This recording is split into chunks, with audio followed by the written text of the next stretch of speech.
Hello friends, ISST word में आपका स्वागत है। WH फैमिली, बात करते हैं WH फैमिली की। प्रश्न उठता है कि इसका नाम WH फैमिली क्यों है।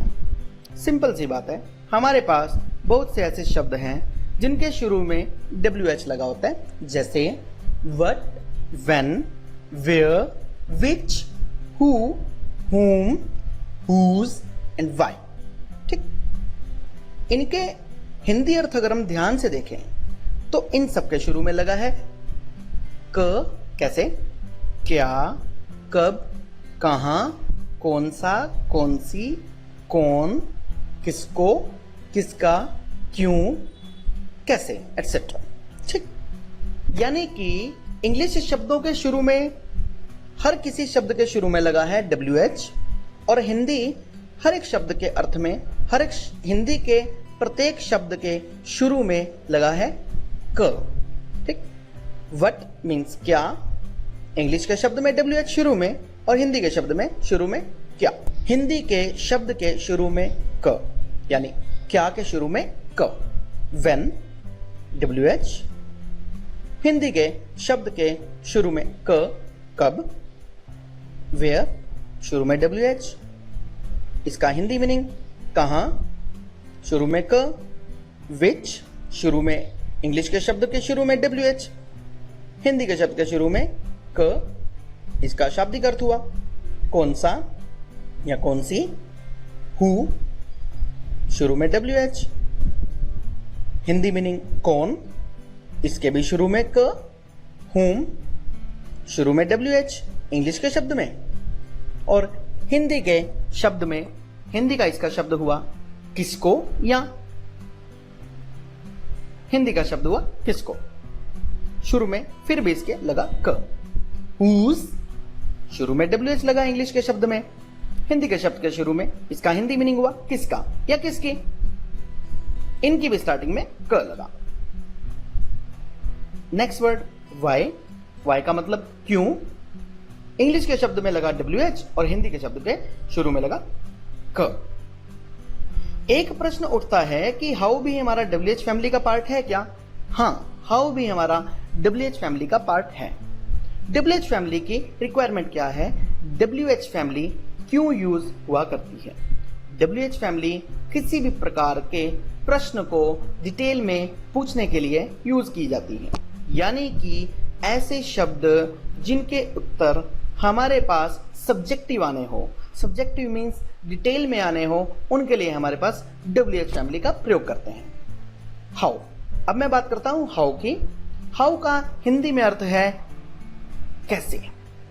अब प्रश्न उठता है कि हर किसी शब्द के शुरू में, यानी कि WH फैमिली के, WH परिवार के प्रत्येक सदस्य के शुरू में WH लगा हुआ है, लेकिन हाउ में तो कहीं पर भी शुरू में WH नहीं लगा। फिर भी हाउ हमारे पास इस WH फैमिली का सदस्य कैसे है? बहुत सिंपल सी बात है, इसके शुरू में चाहे WH नहीं लगा, लेकिन इसके हिंदी का अर्थ तो क से ही शुरू हो रहा है। जैसे हाउ का मतलब कैसे, पहला अक्षर वही क है। और अगर आप इसको ध्यान से देखें तो एक चीज निकलकर सामने आती है कि हाउ के चाहे शुरू में WH नहीं लगा, लेकिन हाउ के शुरू में H और लास्ट में W तो लगा हुआ है। इस तरह से ये भी WH फैमिली का ही पार्ट हुआ। ठीक, अब देखते हैं एक एक करके कि WH फैमिली के प्रत्येक सदस्य का, यानी WH फैमिली के प्रत्येक शब्द का किस लिए यूज हुआ करता है। ठीक, वट का मतलब हिंदी में है क्या। ठीक, वट का प्रयोग किया जाता है किसी भी जानकारी को पूछने के लिए, टू आस्क एनी इंफॉर्मेशन, जैसे what is your name. When का प्रयोग होता है कब के बारे में जानने के लिए, कि कोई भी काम कब हुआ, यानी कि जब भी हमें किसी समय के बारे में जानना, उसके लिए हम प्रयोग करते हैं व्हेन का। जैसे when do you go to school, तुम स्कूल कब जाते हो। वेयर, वेयर का मतलब कहां। When we ask for a place or a position, where do you live? तुम कहां रहते हो। Which means कौन सा या कौन सी। When we want to ask about any choice, जब हमें किसी भी प्रकार की किसी चॉइस के बारे में पूछना हो, कैसे? Which place is your favorite? आपका पसंदीदा स्थान कौन सा है? Who means कौन? When we want to ask about a person, जब हम किसी व्यक्ति के बारे में या व्यक्तियों के बारे में जानना चाहते हैं, उसके लिए हमारे पास इंग्लिश में शब्द है who। जैसे who is your teacher? आपका अध्यापक कौन है? whom means किसको? जब हम किसी व्यक्ति के बारे में बात करना चाहते हैं, लेकिन ये ऑब्जेक्ट केस में यूज हुआ करता है। एक चीज मैं आपको और बता दूं, इससे पहले हमने किया था who। अगर आप इसको ध्यान से देखेंगे तो who में और whom में बेसिक डिफरेंस क्या है? WHO मीन्स who और WHO और इसके बाद हमने ऐड कर दिया M, तो it converted into an object case. ये बन गया हमारे पास whom। ये ऑब्जेक्ट केस के तौर पर यूज हुआ करता है। Example, Ravi is my friend, Ravi मेरा मित्र है। Ravi is my friend whom I met in Delhi, Ravi मेरा मित्र है जिसको मैं दिल्ली में मिला। Whose means किसका। When we want to ask about the ownership, जब हम किसी वस्तु पर किसी का अधिपत्य जानना चाहते हैं कि उस वस्तु का मालिक कौन है, उसके लिए हम यूज करते हैं whose। जैसे whose pen is this? Why का मतलब क्यों। When we want to ask any reason, जब हम कोई कारण जानना चाहते हैं तो उसके लिए प्रयोग होता है why। कैसे? Why do you learn English? तुम इंग्लिश क्यों सीखते हो? ठीक, इस प्रकार से जब भी हमें किसी भी तरह के कोई भी प्रश्न के बारे में पूछना है, कोई भी प्रश्न हमने किसी से भी पूछना है, उसके लिए ये तो तय है कि WH फैमिली का ही प्रयोग होगा। WH फैमिली के बारे में एक और इंपॉर्टेंट बात मैं आपको बताता हूं। WH फैमिली हमेशा और हमेशा प्रश्न पूछने के लिए यूज होती है आमतौर पर, और उससे भी बड़ी बात याद रखने के लिए विद्यार्थी ये जरूर अपने माइंड में रखें कि WH फैमिली हमेशा और हमेशा वाक्य के शुरू में आती है। यानी कि जब भी हमें कोई भी प्रश्न पूछना है, हमेशा WH फैमिली से हमारा वो प्रश्न शुरू होगा। जैसा कि आप स्क्रीन पर देख रहे हैं, what is your name, when do you go to school, where do you live, which place is your favorite, who is your teacher। इस तरह से हमारे पास जितने भी सेंटेंसेस स्क्रीन पर आप देख रहे हैं, सभी के शुरू में WH फैमिली लगी है। तो इससे ये तो तय है कि WH फैमिली हमेशा और हमेशा वाक्य के आरंभ में लगती है। इसके बाद सेंटेंस खत्म होने पर सेंटेंस के लास्ट में प्रश्नवाचक चिन्ह लगेगा, यानी कि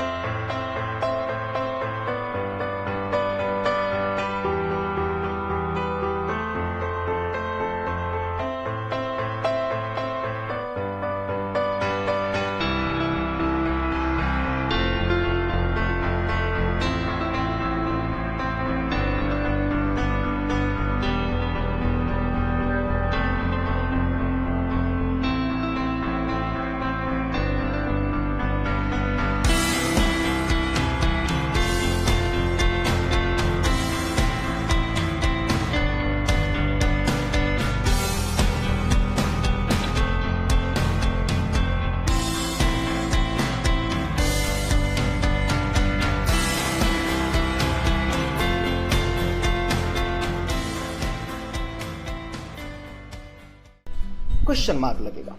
बात करता हूं मैं हाउ की। हाउ को मैं इस WH फैमिली के तुरंत साथ क्यों नहीं लिया, उसका भी मैं आपको रीजन बताता हूं। इसके पीछे क्लियर सा रीजन है कि WH फैमिली के ये सभी के सभी प्योर परिवार के सदस्य आपने देखे, प्योर शब्द देखे जिनके शुरू में WH लगा। हाउ का मतलब है कैसे।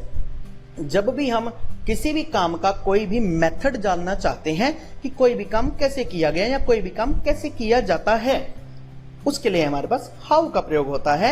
यानी कि किसी भी मेथड को, किसी भी सिस्टम को जानने के लिए हाउ का प्रयोग होता है। कैसे? How do you go to school, आप अपना स्कूल कैसे जाते हैं। आंसर में आप बोल सकते हैं आई गो टू स्कूल बाय बस, बाय ट्रेन। ऐसे आप कोई भी जिस भी मेथड से आप कोई काम करते हैं, जिस भी चीज से आप कोई भी काम करते हैं, उसके लिए आप हाउ का प्रयोग कर सकते हैं। ठीक। WH फैमिली के बारे में एक चीज मैं आपको और बताना चाहूंगा कि WH फैमिली आमतौर पर सब्जेक्टिव आंसर्स देने के लिए जो प्रश्न पूछा जाता है उसके लिए प्रयोग होती है। ध्यान से सुनेंगे, दो तरह के आंसर हुआ करते हैं, दो तरह के क्वेश्चन। हालांकि क्वेश्चन और भी तरह के हुआ करते हैं, लेकिन विद्यार्थियों की जानकारी के लिए मैं इतना बताना चाहूंगा कि एक तरह के हमारे प्रश्न ऐसे हुआ करते हैं जिनका आंसर हाँ या ना में आता है। वो आगे आप टेंसेस के चैप्टर में डिटेल में डिस्कस करेंगे। जैसे डू यू नो, क्या तुम जानते हो, इसका उत्तर होगा हाँ या नहीं। यानी कि जब भी कोई भी ऐसा प्रश्न पूछा जाए जिसका आंसर हाँ या ना में आना हो, वो हमारे पास इंट्रोगेटिव सेंटेंसेस हुआ करते हैं, जो आप टेंसेस में डिटेल में स्टडी करेंगे। इंट्रोगेटिव सेंटेंसेस की सबसे बड़ी क्वालिटी क्या है? इनकी सबसे बड़ी पहचान ये है, इंट्रोगेटिव सेंटेंसेस के शुरू में या इंट्रोगेटिव या फिर इंट्रोगेटिव प्लस नेगेटिव सेंटेंसेस के शुरू में हेल्पिंग वर्ब लगती है। और जो हमारे पास इंट्रोगेटिव प्लस नेगेटिव सेंटेंसेस हैं, इंट्रोगेटिव प्लस नेगेटिव सेंटेंसेस में सबसे पहले हमारे पास हेल्पिंग वर्ब आती है, दूसरे नंबर पर हमारे पास सब्जेक्ट आता है और तीसरे नंबर पर नोट आता है, यानी कि निगेशन आता है। ठीक, तो helping verb plus subject plus negation हमारे पास इंट्रोगेटिव प्लस नेगेटिव में नेगेटिव का फॉर्मूला है, और वाक्य के शुरू में हेल्पिंग वर्ब आना वो हमारा प्रश्नवाचक है, यानी कि वो हमारा इंट्रोगेटिव है। जब भी हम किसी से कोई भी प्रश्न इंट्रोगेटिव की सेंटेंस में पूछते हैं, जब भी हम किसी से कोई भी प्रश्न इंट्रोगेटिव की सेंस में पूछते हैं, तो उसका उत्तर हाँ या ना में आता है। जैसे do you go to Delhi, क्या तुम दिल्ली जाते हो, इसका उत्तर होगा यस, या फिर इसका उत्तर होगा नो। अगर इसको हम पूर्ण वाक्य बनाकर देखें, yes I go to Delhi, और अगर हम नहीं में इसका पूर्ण वाक्य no I don't go to Delhi, इस तरह से हम आमतौर पर केवल हाँ या ना में इसका आंसर देते हैं, यानी कि यस या नो में इसका उत्तर देते हैं। लेकिन WH फैमिली में हम सब्जेक्टिव आंसर देते हैं। कैसे? प्रश्न हमारे पास पूछा गया डू यू नो, यानी कि क्या तुम जानते हो। अब WH फैमिली में प्रश्न पूछा गया व्हाट डू यू नो, यानी कि डू यू नो तो एज इट इज लगा रहा, लेकिन शुरू में व्हाट लग गया, व्हाट डू यू नो, तुम क्या जानते हो। डू यू नो में हमारा आंसर आया यस या नो, और WH फैमिली में आंसर है कि यस आई नो दैट, और आगे आप अपना जो भी आंसर एक्सप्लेन कर सकते हैं। कहने का मतलब ये दो तरह के आंसर हैं, एक है सब्जेक्टिव और एक है ऑब्जेक्टिव। जो हमारे पास ऑब्जेक्टिव आंसर होगा वो हमारा इंट्रोगेटिव या इंट्रोगेटिव प्लस नेगेटिव सेंटेंसेस के सेंस में आएगा, लेकिन जो हमारे पास सब्जेक्टिव उत्तर आएगा, जो हमारे पास सब्जेक्टिव आंसर आएगा, विस्तार में आंसर आएगा, विस्तार में जो उत्तर आएगा, वो हमारे पास WH फैमिली में आएगा। ठीक, WH फैमिली के लिए एक चीज और आप अपने माइंड में ध्यान रखेंगे कि WH फैमिली में हमेशा आमतौर पर WH फैमिली के तुरंत बाद हमारी हेल्पिंग वर्ब का प्रयोग होता है। WH family plus helping verb, इसका फार्मूला आप याद रखेंगे। स्क्रीन पर दिए गए वाक्यों में आप देख रहे हैं व्हाट इज योर नेम, पहले सेंटेंस में देखिए WH फैमिली का शब्द हमारे पास व्हाट दिया है, व्हाट के तुरंत बाद हमारी हेल्पिंग वर्ब लगी है, इसके बाद आगे का सेंटेंस है, लास्ट में क्वेश्चन मार्क जरूरी है। सेकंड सेंटेंस में देखिए when do you go to school, when के तुरंत बाद हमारे पास हेल्पिंग वर्ब का प्रयोग है, लास्ट में क्वेश्चन मार्क है। वेयर डू यू लिव, शुरू में WH फैमिली का शब्द हमारे पास वेयर, और उसके तुरंत बाद helping verb. Which place is your favourite, इस सेंटेंस में हमारे पास विच के साथ हमारे पास प्लेस आया, थर्ड नंबर पर हमारे पास हेल्पिंग वर्ब गई। इसी तरह से हमारे पास हाउ मेनी, हाउ मच, विच भी यानी कि विच, हाउ मेनी और हाउ मच WH फैमिली के तीन ऐसे पार्ट हैं जिनके तुरंत बाद हमारे पास हेल्पिंग वर्ब नहीं आती। इनके तुरंत बाद हमारे पास एक नाउन आता है, नाउन के बाद हमारे पास हेल्पिंग वर्ब आती है। हाउ मेनी का और हाउ मच का मैं आपको डिफरेंस बताता हूं। हाउ मेनी का, हाउ का मतलब जैसे मैंने आपको बताया था कि हाउ का मतलब कैसे, ठीक, हाउ मेनी हमारे पास यूज हुआ करता है। हाउ मेनी का प्रयोग हम करते हैं किसी भी ऐसी चीज के बारे में बात करने के लिए जिनको हम काउंटिंग में काउंट कर सकते हैं, जिनको हम गिन सकते हैं। काउंटेबल नाउन्स के लिए हमारे पास हाउ मेनी का प्रयोग हुआ करता है, जैसे how many friends you have, या फिर how many persons are there, how many chairs you have. इसी प्रकार से हमारे पास हाउ मच की बात करते हैं, हाउ मच का प्रयोग किसी मात्रा के लिए प्रयोग हुआ करता है, किसी भी चीज की मात्रा बताने के लिए। मात्रा को हम अलग अलग पार्ट्स में काउंट करके नहीं गिन सकते, इसलिए इसका प्रयोग हम ऐसा बोलते हैं कि अनकाउंटेबल नाउन्स के लिए हमारे पास हाउ मच का प्रयोग होगा। जैसे how much milk is there in the jug, how much you love me, how much you hate me, how much tea is required to distribute 100 people। इस प्रकार से मात्रा बताने के लिए अनकाउंटेबल नाउन के पॉइंट ऑफ व्यू से हमारे पास हाउ मच का प्रयोग होता है। अंतिम दूसरे नंबर के सेंटेंस को अगर आप ध्यान से देखें, हुज का मतलब किसका, जब हम किसी चीज के ऑनरशिप के बारे में पूछना चाहते हैं, जैसे हुज पेन इज दिस, इसमें भी हमारे पास हुज के बाद हमारे पास नाउन आ जाता है और उसके बाद हेल्पिंग वर्ब लगती है। यानी कि आपके लिए याद रखने लायक ये तीन चीजें हैं। सिंपल सी भाषा में अगर मैं कहूं, whose, how many and how much.